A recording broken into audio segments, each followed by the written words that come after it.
In the year 2063, humans' bad treatment of the planet has raised the sea levels to the point where most of Earth is flooded now. Only 2 continents remain, and currently they're fighting a war over land and resources. In the middle of the sea between both continents, there's a military outpost known as the Sentinel with a crew of 4 soldiers that are starting to grow frustrated. After 2 years of service, their contract ended 3 months ago, yet the relief crew hasn't come to pick them up yet. Food is getting scarce, so during a very stormy night, Cassidy and Sullivan decide to try fishing. Surprisingly, they do well and fill their big net with plenty of catches. Meanwhile, their superior officer Hendrix notices the storm is getting too violent, so he asks Baines to secure the giant explosive that guards the Sentinel. At that moment, the waves begin growing big and violent, affecting the outpost's pipelines. Baines rushes to fix them and gets his hand stuck, causing him to struggle underwater for several minutes until he finally can free himself. Outside, the waves take the net away and the duo loses their bounty. Sullivan tries to grab something again, but the wind is getting too strong and dangerous, so he has to rush back inside before he's taken away too. Everyone makes it back just in time before the enormous wave hits the structure, causing it to shake and pushing water through every entrance, but the Sentinel is still standing when it's over. The next morning, the group discuss how to lower the consumption of their resources while having military rations for breakfast. Baines wonders what happened to the fish and gets angry when he hears they lost them, and Sullivan retaliates by insulting Baines for taking parts from his kitchen to repair the main pipes. An argument ensues and Hendrix reminds them to behave like adults, asking them to concentrate on the repairs. Baines wonders why they don't ask for the relief to hurry, but Hendrix reminds him the telegraph is to make reports only. Afterward, Sullivan does the daily report using the telegraph. He informs the base that there have been no events, and they reply there are no events there either, same as the last few months. Sometime later, Sullivan joins Hendrix outside and after making some jokes about their air dancer, Sullivan looks at the sea with the binoculars. He's shocked to discover a ship is approaching, which Cassidy confirms when she checks the radar. Sullivan gets very happy because he assumes it's the relief, but Hendrix is wary and orders Baines to bring some weapons in case it's the enemy. Cassidy tries to contact the ship yet gets no answer, so Hendrix decides to give the ship a chance. He hands Sullivan a gun and tells him to take the boat to meet the ship and make sure there aren't any enemies to worry about. Sullivan immediately takes off and approaches the ship, calling out for any possible passengers, but there's still no answer. With his gun out and ready, Sullivan boards the ship and begins investigating, getting more and more upset when he notices the clues. Objects are covered with dirt, the radio isn't working, and there's untouched food in the cabinets. Hendrix tries to contact him for a status update, but Sullivan ignores him as he finds 4 bags destined for them. This had been their relief, but something happened to the crew and they disappeared, meaning they missed the chance to go home. Because Sullivan isn't responding, Hendrix assumes he was attacked, so he wants to shoot the ship before it approaches the Sentinel. He asks Cassidy for one of the keys to the explosive, and when she hesitates, he reminds her this is protocol. Together with his own key, Hendrix starts activating the explosive and before he shoots, he tries contacting Sullivan one last time. Thankfully Sullivan does answer this time and the attack is cancelled. However, when Cassidy asks for her key back, Hendrix informs her he's keeping both as punishment for her hesitation in following orders. Afterward, Sullivan tows the ship over to the Sentinel. While Hendrix proceeds to investigate the ship, Sullivan reunites with Cassidy and they spend a few moments getting frisky to make up for the scare they just went through.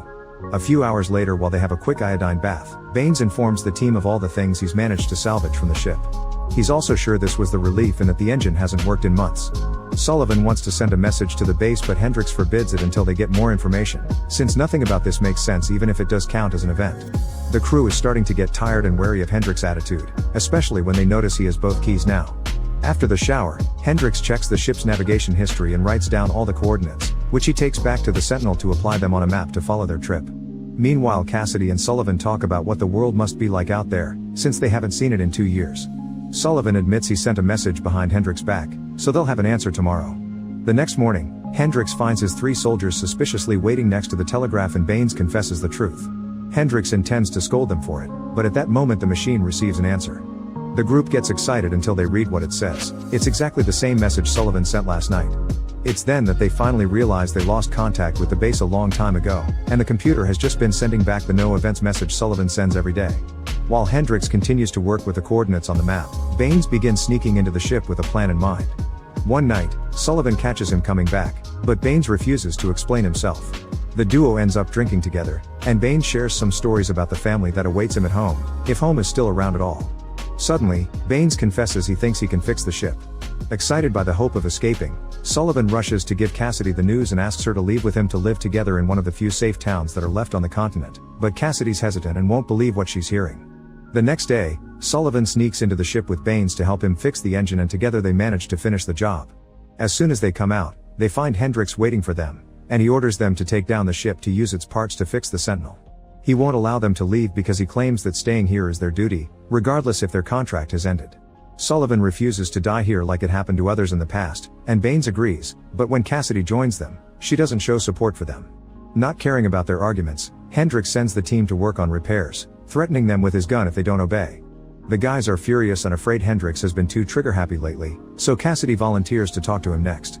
Cassidy tells Hendrix she understands he feels after he lost his last squad, but going away doesn't equal dying. If anything, it's salvation. Meanwhile, Sullivan and Baines are starting to wonder if they'll have to fight their boss to get what they want.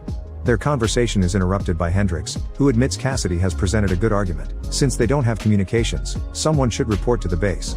2 people get to stay, and 2 others should go. Hendrix is obviously staying, and Cassidy has volunteered to stay here as well. Baines is happy with this development, but Sullivan is heartbroken. Moments later, Sullivan talks to Cassidy in private, trying to convince her to come as well, either by replacing Baines or disobeying Hendrix. He's so desperate to make her happy that he even offers to take her place or stay here with her, but Cassidy snaps and tells him she doesn't love him. She's only thought of him as a human necessity. A devastated Sullivan rushes out of the room, and Cassidy breaks down in tears. That night, Sullivan and Baines concentrate on packing. Hendrix gives Sullivan a letter to take to the base, and he comments on the fact that the enemy is exactly like them, soldiers that just want to protect their homes. Sullivan reminds Hendrix they could all leave together, but Hendrix still refuses, saying someone needs to keep an eye on the explosive.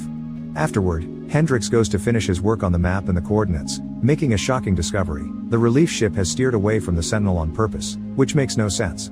Getting suspicious, Hendrix rushes to check on Cassidy, but he doesn't dare to say a word. The next morning, the team wakes up hearing the alarm blaring because another ship has appeared on the radar. The men rush to get on their positions to defend the Sentinel, and Cassidy tries to get in contact with the ship to no avail. This time Hendrix refuses to send anyone and orders the team to shoot, but their first bullet misses. While they're getting ready to reload, Cassidy notices their ship is missing at the same time Sullivan and Baines finally get to see it clearly once the fog goes away. They refuse to shoot again, but by the time Cassidy comes to warn them, it's too late. Hendrix has his gun out and hits Baines with it. It was Hendrix that put the ship back out last night, and to prove he's being serious, he shoots the air dancer. Baines still refuses to destroy the ship and Hendrix responds by shooting his ear, so Sullivan takes the cannon and destroys the ship before they lose a life. A furious Baines tries to go after Hendrix, but Cassidy knocks him out first with a fire extinguisher.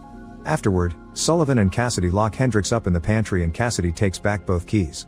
A furious Baines later tries to find Hendrix to kill him and ends up hitting Sullivan when he tries to stop him. Cassidy calms him down with words, but Baines still leaves to get drunk alone and unpack his things, which makes him cry. Sometime later, Cassidy mentions Hendrix needs his iodine bath, but Baines refuses to let him out and announces he quits. Sullivan tells Cassidy that they have no choice but to go through every single channel on the telegraph until they find one is working, and Cassidy takes the chance to confess she hadn't meant what she said about him. She had only wanted him to leave without having to worry about her, but Sullivan is hesitant to accept the excuse. Later in the afternoon, Sullivan takes some food to Hendrix and wonders why he changed his mind about leaving. Hendrix shares the information he got from the coordinates. The relief ship was here 3 months ago like it was supposed to, but something made it move away. This means there's a traitor among them that wants the explosive. Sullivan doesn't believe him and leaves, locking the door again. While Sullivan spends the rest of his day sending SOS messages to every channel, Baines keeps on drinking and tries to keep himself busy in his workshop, but he soon loses his mind and destroys everything he's built. Later in the evening, Cassidy shares with Sullivan a picture of her as a kid with her family, explaining they were killed by the enemy when she was still a child. The next morning, Baines finds Cassidy sleeping in the comms room. As he spouts nonsense about a missing future, he attacks Cassidy, making it seem as if he wants to take advantage of her. After some struggle, Cassidy manages to push him away, not realizing Baines has stolen the keys. Then Cassidy goes looking for Sullivan to tell him what happened, but at that moment Baines' voice can be heard through the speakers announcing that he'll activate the explosive. Sullivan and Cassidy rush back to the comms room and try to calm him down, mentioning his family as a reason to keep living. Baines cries as he steps away from the controls, but after Cassidy takes back the keys, Baines admits he just forgot the last digit of the activation code.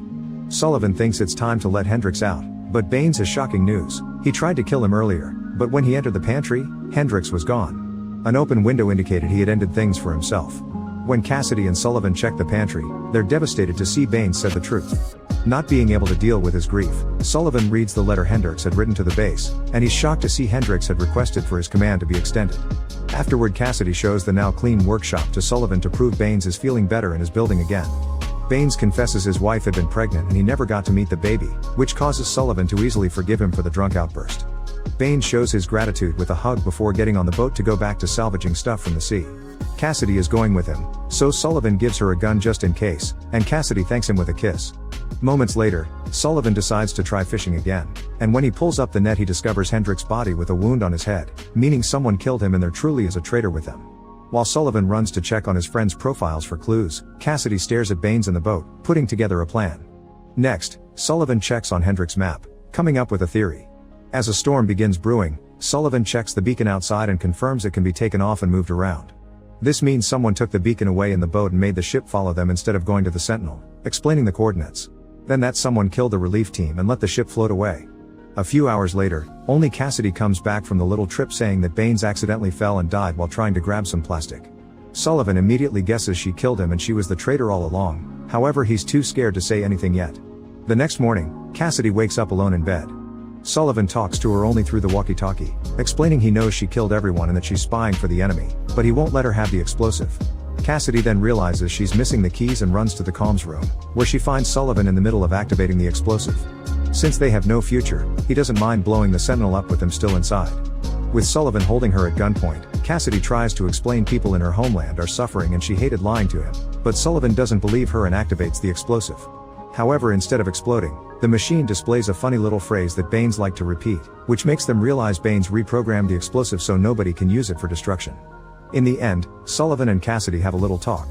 They agree that no matter what side of the war comes, they'll protect the Sentinel together and keep on surviving.